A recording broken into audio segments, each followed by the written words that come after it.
I studied economics in college when I was young, and I learned there about a man named Ibn Khaldun who lived 1,200 years ago in Egypt.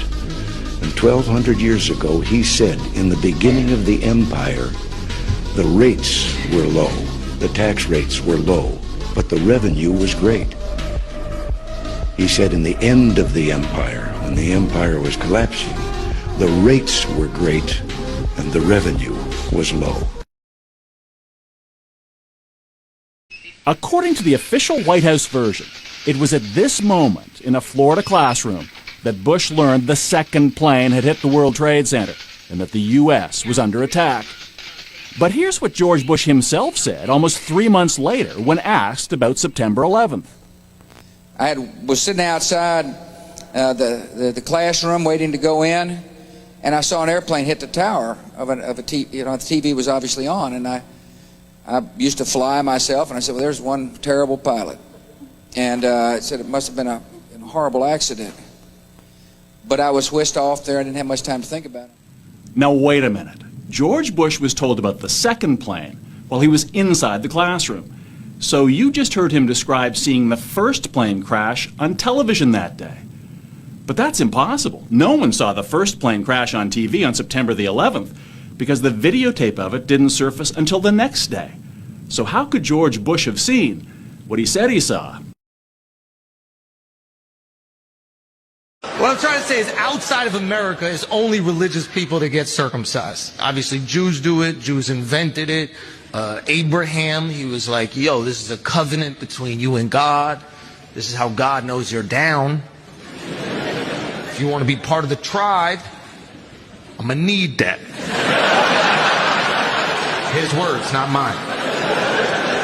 But Jews got to do it. Jews got to do it. Christians don't have to. Jesus came around, he was like, yo, Abe was wildin'. My man liked the end of baby dicks. It's weird. Spoke to Pops, we don't need to do it anymore. Then Muslims come around, bring it back. Throwback jersey, vintage. We got some Muslims here tonight? Alright, so you guys know why you do it. Non-Muslims usually don't, but the reason why Muslims circumcise is because Muslims are always trying to out-Jew the Jews.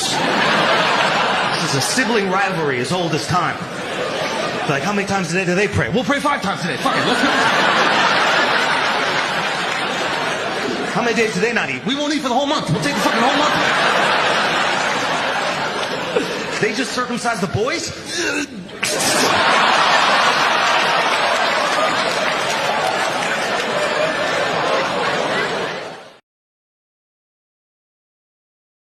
Switch your phone to 4G instead of 5G. So what you're going to do is you're going to go into settings.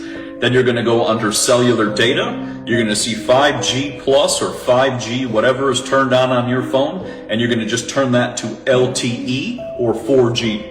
Takes less than 5 seconds. I guarantee you'll start feeling better. You won't have headaches. You'll probably get your sense of smell better. You won't be dizzy anymore, have your hair falling out anymore, and suffering from heart palpitations because 5G is 300 times stronger than 4G. And that's what caused the pandemic of 2020. But they're not going to tell you that because that gets censored. And also remember, there are 0 long-term studies of 5G. 0. There were people who testified in front of Congress and asked them, do you have any long-term studies of 5G before you roll this out? There are no industry-backed studies to my knowledge right now. Happy to visit with you as to what opportunities you think there needs to be more studies, and we're always for more science. We also rely on what the scientists tell us. So essentially, the answer to my question, how much money?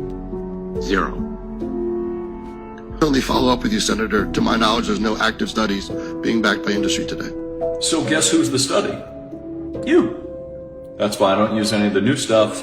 That's why I don't use AirPods and smartwatches and all the other stuff. Because you don't know what you're putting into your body or doing.